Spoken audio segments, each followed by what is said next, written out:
Hello everyone and welcome to the second episode of Australia House. Today with my favorite animal that was brought to the game with the kangaroo. The kangaroo is absolutely bossy. It is the best addition to the game I could have dreamed of. Even though people might like the koala even more, I do admire this bossy dude over here.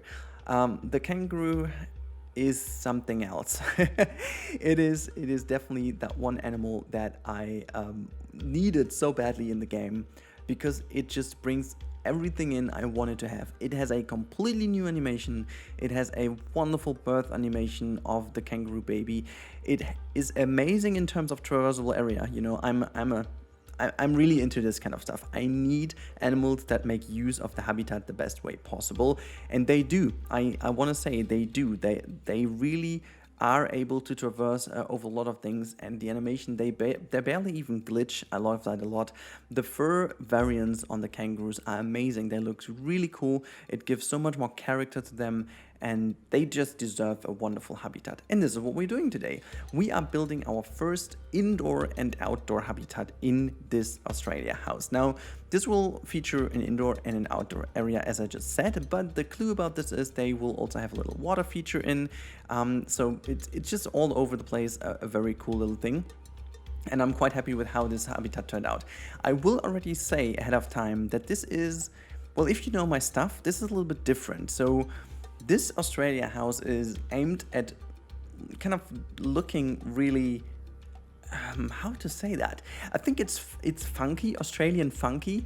I didn't want to go with a very clear, let's say, boring house approach. I really wanted to make like this typical later stage addition to a zoo where you have a classical building, but you would have redone the entire interior with a bit more, you know, artistic and a bit more exciting, you know. Many of the older animal houses in zoos you will find are very functional. They are looking good, but they all share the kind of same zoo-ish approach to them. Lots of concrete, lots of very easy to clean materials, quite less theming, to be honest. You have got a lot of education boards, some viewing areas right now like that, you know, nothing in particular very exciting. Some plants here and there, but you know, many plants are mostly also the normal local fauna, just to make sure that there is some greenery in. This is how most of the old kind of buildings look. They also incorporate a lot of the 60s, 70s and 80s interior vibe of, like, I would even say, yeah, it's more like governmental buildings rather than anything else exciting. And I wanted to step away from that entirely. I wanted to make this a very modernist kind of themed house, okay? So I wanted to make sure that I use most of the new pieces. This is also why I'm putting them down here quite crazily to the ground. You know, sometimes I like this technique quite a lot to just get a glimpse of what the new pieces are, just kind of throwing them down to the bottom to just get a feeling. But yeah, this building itself should be really exciting in terms of how I use the pieces, the new pieces, and just making sure that this would work in any kind of biome. You know, okay, maybe you wouldn't put that to the Antarctic though, but most of it should be working in many different biomes. And the idea about this was to provide a certain experience to the people. So you come into the house, and to the right hand side you'll be greeted by this little vending machine area where you can grab a snack or like a drink, and you can also sit down for a moment if you want. And there's the first little viewing area inside of the kangaroo habitat. It's not like super big or super exciting, but it's just like exactly what you need there. It's a little glimpse into their habitat. There's an enrichment item later on, so that the animals really go there in order to make sure that they also spend some time close to the viewing area. But yeah, and then you can go around this little planting feature in the beginning, which is where the koalas will be in the end, and there will be also the exhibit animal, and then you will turn around and go straight forward to this other viewing platform, which is slightly raised, and where you get a nice little glimpse into the roo habitat a bit better. And then you also have this wonderful bridge over here that crosses this little water feature that goes through this Australia house. So it's rather small, it's not like a gigantic house, but I wanted to make sure that you do have this little kind of bridge here with the kind of tunnel that is just kind of reminiscent a bit more of the outback kind of architecture, and just, you know, having a lot of these elements that you would find in Australia, a bit more like, you know, a story in between from the, let's say, from the modern harbors of Sydney going into the outback, and just having a lot of experience going through the raw nature of Australia, which I think the pack just provides. I think the focus is more on the inner country kind of style, just nature-wise. It's not too much to the water area, like the harbors and seaside. It's actually focused a lot more on the deserty central Australian regions, which I think I wanted to pay tribute to by doing this habitat exactly this way.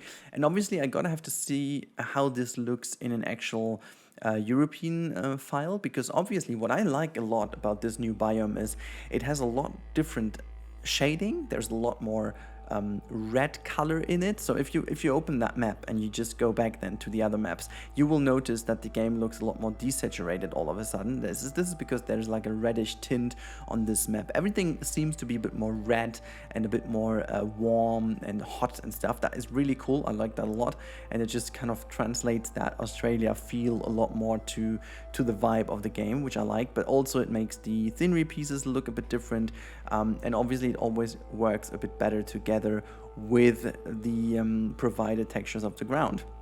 Now in a city zoo, you definitely have to see how this works together with the European kind of terrain texture, but I'm quite sure that this still looks kind of good.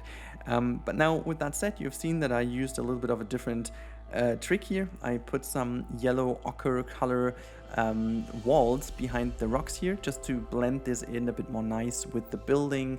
I think it's rather cool to have that. Also here the pallets are looking so cool. I wanted to use them as well and just kind of connect them with some rusty iron beams. I just, in general, I think I like this whole stuff, how you can use it in the game. As you can see, this is looking a lot more crazy inside of the habitat, a bit more wonky, a bit more slapped together, which is exactly the way I wanted it to be. Like I didn't want to provide a weird looking very clean house, because I just think that doesn't fit the theme. It doesn't fit Australia. I just wanted to have a bit more funky, a bit more loose thing, you know, just kind of make it a bit more exciting. And I think especially for the kangaroos, these bossy little dudes, they well, they're not so little. It's the red kangaroo, the giant one. It's all not that little. It's really big. it's insane. If you put that next to the guest, you'd be shocked. Like, they are super big, and I just love them. I have no words for it. But they just have such a weird, nasty appeal to them. They're just so naughty animals. I don't know. They just, I don't know. I had so much fun building this habitat. Having this always in my mind made me smile, knowing what I wanted to build for them. So it just, kind of creates this really cool habitat for them. And yeah, if I'm in a zoo and I see these kangaroos lying down, let alone the way how they chill on the ground looks already so bossy. They just need to scratch at a certain point on their body, and it would be the perfect bossy mood. I want to call it. I keep it child friendly here, but for those of you who just know what I meant, you know what I mean. You exactly know where to scratch. So that said, let's continue with the build. Because as I said, we have this water feature, and we need also a way how to bring the water outside. So I was creating these little gutters here, or like kind of whatever you want to call them, like flow control for the water. And I was just kind of trying to make this all look a bit more coherent. So just with the overall landscaping, just make it a bit more nice. The cool bit is the kangaroos actually, first of all, obviously they can go in water, but the other cool bit about them is they use it, and they have a very cool animation how they just quickly dip underwater to just wetten themselves. I guess it's what they do. It is super cool. It looks so gorgeous, and I don't know, it just makes me smile whenever I see that. So there is this little bit of animation going on. I will put also some screenshots at the end of this episode of the kangaroos, but again, I won't give you too much footage here, because if you want to see some footage, I have this in my cinematic review of the new animals, which I released yesterday. No, actually 2 days ago already, on Tuesday. So make sure to check this out. If I remember, I will also put the link to the top right now, so you guys can actually check that out as well. Quite a few little bits and pieces for you guys ready. I really hope you enjoy all the content I put out here. Oh god, it's been a busy week, guys. So yeah, I'm really happy with how this all turned out. So today we look at the kangaroo, and I have no idea when the next couple episodes will be released. I have to look into. Might also be that the day changed of the release of this habitat, but I think it will be Thursday, and then on Friday I'll continue with the franchise mode, and same goes for the weekend then. And as well, we still have the cassowary, we have the tour of this house still left open, we have the koala build of this house left open, we have a dingo habitat I made. So loads of stuff coming. It's insane. I really worked my ass off. Didn't sleep that much, to be honest. I will definitely have to do this in the holidays a bit more. And yeah, I was so super excited about this pack. I really hope that this leaps the channel a little bit forward. As I said already in the first episode of this house, many people still watch this content without actually being subscribed, and I would love them to be also joining the crew here, just to help me grow that channel a bit more, to just step a little bit out of the, let's say, only hobby appeal of it and just have a tiny bit more control over what I'm doing here. I'm just planning a lot of things for the future, and I would love to get a bit more traction, to just have this little opportunity maybe in the back of my mind to make this a full-time living at some point, because there is also some very new stuff coming soon. I'm preparing a second channel. Yeah, there is me just saying that. It already exists, so for the clever people you might have already found that, but it's gonna be released soon. I have the first stuff already prepared. It's just a matter of timing when I bring this out. Just so you know that there is also something else planned, and I just want to make sure that this all leaps forward again. Now, that said, you can see I'm building the outside area here for this habitat. Yeah, now the kangaroos also need a lot of space. Well, not a lot of space, but they just need some space. And so, since I wanted to give this habitat to you guys as a working one, I made sure that the habitat is just big enough for them to live in. There you go. This is, by the way, the bossy positioning. I meant how they're lying down. But you can really tell how this really comes together now, and I am such a big fan of this habitat by now. It's just like the whole style of it really comes together now with placing down all of the little bits and pieces here. I really also like, again, how they use the habitat and how the traversable area acts for the kangaroos, because I was a bit afraid that, like, putting down all the rocks, which normally takes away a lot of the traversable area and causes some issues, but this time they were super easy about this, so I'm quite happy with how this turned out. But yeah, you can actually tell that this habitat really gets a nice appeal, just putting down some stuff. And we'll also do like a custom little enrichment item for them, which I'm super happy about how this turned out. I'm a bit sad though that they can't use it, because I was really hoping they get something like that, but just, yeah, no, it's not in. You will see in a bit, I will be doing like a little tire enrichment thing, which I really found. There we go. I was just like putting it down, and just like, hey, I need to build something with this, because I kind of feel like this has to be. I don't know why. I can't even explain. I just had the feeling if there's anything Australian in there with the kangaroos, they need a tire. Maybe to punch it, maybe to kick it. I don't know. Just like having it lying down here and imagining it would be tied together with. First of all, I did it like with the rope like that, but just kind of. I had some issues, and so I figured let's do these ropes, and almost like if there were like some springs, and then, you know, if they kick against this would be just wobbling and stuff. That would be awesome. So this kind of stuff I was planning, but yeah, you never know if that works out. Then I was trying to make a punch bag, but I will still try to do this little punching element.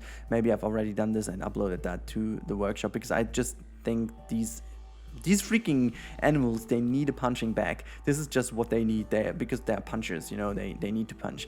Anyways, just putting down some more education stuff in the house, and that is already about it, guys. We are now moving towards the end of the episode, and I really hope you enjoyed this. Please let me know how you like the habitat for the kangaroos here.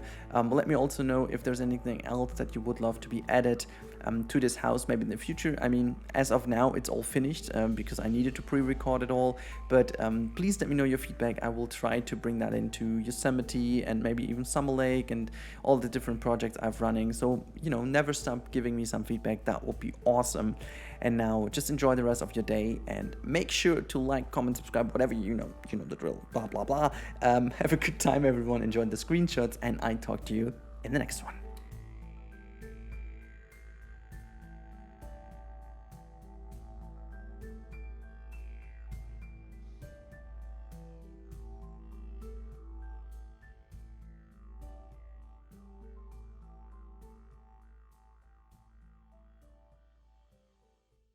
thank you for watching this video. I really do appreciate it. I really hope you enjoyed it, and yeah, I was really happy to have you here. In case you enjoyed it and you haven't subscribed yet, make sure to consider subscribing. You can do it via this button here, and if you want to see more, there's some cool other stuff linked here for you. This is suggested for you personally. That's pretty cool. And in case you want to support the channel a tiny bit more, you can do it via this wonderful Rennkamel link over here. I really would appreciate it. And also big thank you already to all the people who do already support the channel. Really do appreciate that. But now have a wonderful time, guys, and I catch you in the next one.